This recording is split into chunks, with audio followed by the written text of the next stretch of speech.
Hey guys, আসসালামু আলাইকুম, শুভ সকাল সবাইকে। এই তো আজকে ডার্ক ওয়েদার, আজকে মেবি বৃষ্টি হবে। তো আমি চা বসিয়ে দিব। বৃষ্টি সকাল সকাল চা না খেলে তো হয় না। এই যে আমার চা রেডি, আমি চাটাকে বিস্কিটের সাথে এনজয় করব। তো ভাবলাম আপনাদের সাথে আজকের দিনটাও শেয়ার করি। আমি বিস্কিট নিয়ে নিব, আমার বেবিরা ঘুমাচ্ছে। আমি চাটাকে সকাল সকাল বিস্কিটের সাথে এনজয় করি, বাকি পরোটা রুটি যা হয় পরেই বানাবো। তা আমি আজকে আমার হাজব্যান্ডকে গেট রেডি করবো, দেখি কি হয়। এই যে আমি শুরু করে দিলাম, দেখতে থাকুন আপনারা, দেখি কি হয়। আমি শার্ট প্যান্ট বেল্ট ওনার টাই নিয়ে নিলাম।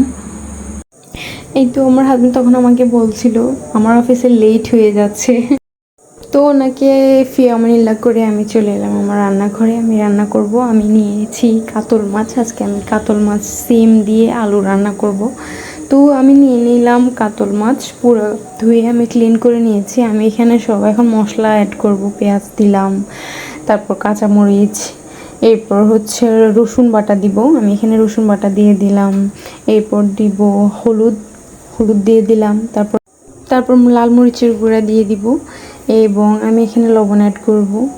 তারপর এখানে দিয়েছি কিছু কারি পাউডার মিক্স মশলা যেটা, সেটা আমি দিলাম। তারপর তেল দিয়ে দিলাম। এগুলোকে আমি এখন এই সবগুলা মশলাকে মাছের সাথে ভালো করে মিক্স করে নিয়েছি। এখন পানি দিয়ে এটাকে আমি চুলায় বসিয়ে দিব। এতো ঢাকনা দিয়ে দিলাম।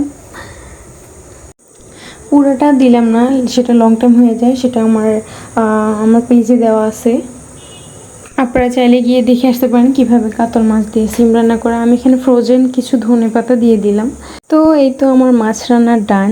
এখন আমি চলে যাবো আমার নেক্সট কাজে। আমি আমার ফ্রিজটাকে একটু মুছে নিচ্ছি। ডেইলি যে কাজগুলো থাকে সেটা তো করতেই হয়, না হলে পরে আবার দেখতে ভালো লাগে না। সব কিছু যে সব ফার্নিচারগুলো ঘরে একটু ঝিকিমিকি করলেই তো ভালো লাগে। আর আমার বেসিক্যালি আমার বেবি আছে, ওরা হাত দিয়ে ওখানে মানে হাতের চাপ বসাই দেয়, তারপর আয়নাতে ওদের হাতের ছাপ বসাই দেয়। এরপরে ধুলাবালি তো আছেই, ওর জন্য ক্লিন করে রাখতে হয় সব সময়। সব কিছু ক্লিন করে না রাখলে আমার নিজের কাছে এটা অড লাগে, আমার কাছে ভালো লাগে না। তাই আমি সবসময় চেষ্টা করি আমার ঘরটাকে একটু পরিপাটি করে রাখার জন্য। যেহেতু আমার দুইটা বেবি আছে, ওরা সব সময় আমার ঘর এলোমেলো করেই রাখবে। ওরা যে আমার ফ্রিজের পাশে একটা সিল না, ওটাকে ওরা তুলে ফেলছে। মানে সব সময় দুষ্টামি ওদের থাকবেই। এই তো আমি বিছানাটাকে ঝেড়ে নিচ্ছি ভালো করে। এটা একবারেই রেগুলার কাজ, যেটা আমাদের বোনরা আছে সবার রেগুলার একটাই কাজ, সেটা হচ্ছে বিছানা ক্লিন করা। তাই আমি আমার পাশে ল্যাম্পটা একটু ধুলা বসে গেছে, ওটাকে একটু ক্লিন করে নিব, মুছে নিব। আর ওরা বারবার ওখানে যায়, ওগুলাতে ধরে, ওদের হাতে ময়লা লেগে যাবে, ওই জন্য সবসময় ক্লিন রাখতে হয়, না হলে ওরা অসুস্থ হয়ে যাবে। সব মিলিয়ে সব সময় সব কিছু পরিপাটি করে রাখা লাগে। কজ বেবিরা আবার ময়লাতে হাত দিলে ওরা আবার অসুস্থ হয়ে যাবে, মানে জার্মস আছে। এই সব কিছু চিন্তা করে ক্লিন অবশ্যই করে রাখতে হয়। এই যে এত দুষ্টু, আমার ভিডিওর মাঝখানে এসে ওরা বিচিন ঢুকাই দিল।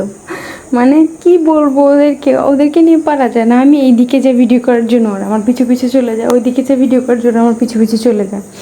আমি বারান্দাতে আমার মিষ্টি জিরা ছিল কিছু, ওগুলাকে আমি ওখানে রোদে দিয়ে আসছিলাম। ওরা হাতে করে নিয়ে এসে ওগুলাকে পুরা ঘরের মধ্যে, আমি ঘরটা সব ঝাড়ু দিয়ে আমার কাজ শেষ, ওরা আবার এসে আমার কাজটাকে বাড়াই দিল। এগুলাকে আবার ঘরের মধ্যে ছড়াই ছিটাই ফেলছে। এটা একটা বাড়তি কাজ হয়ে গেল আমার জন্য।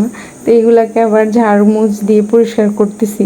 তো এই তো দুপুরে খাওয়া দাওয়া শেষ করে আমরা যাব আমার বেবিদের দাদু বাড়িতে, আমার শ্বশুর বাড়িতে যাব। তো ওদের বাবাকে আমি ছাদে পাঠিয়েছিলাম, বারবার এসে আমাকে জিজ্ঞেস করতেছিল যে ওদের আব্বু কোথায়। এই যে আমার ছোটো বেবি কিউটি, এভরিওয়ান প্লিজ সে মাশাআল্লাহ। আমার ছোটো মেয়ে এবং আমার বড় মেয়ে, এই যে বাবার জন্য কান্না করতেছিল, আমাকে বারবার ওরা এসে জিজ্ঞেস করতেছিল ওদের বাবাকে। তো ওয়েট করতে থাকুন আমার নেক্সট ব্লগের জন্য। তো ওই পর্যন্ত ভালো থাকুন, সুস্থ থাকুন। আসসালামু আলাইকুম, থ্যাংকস ফর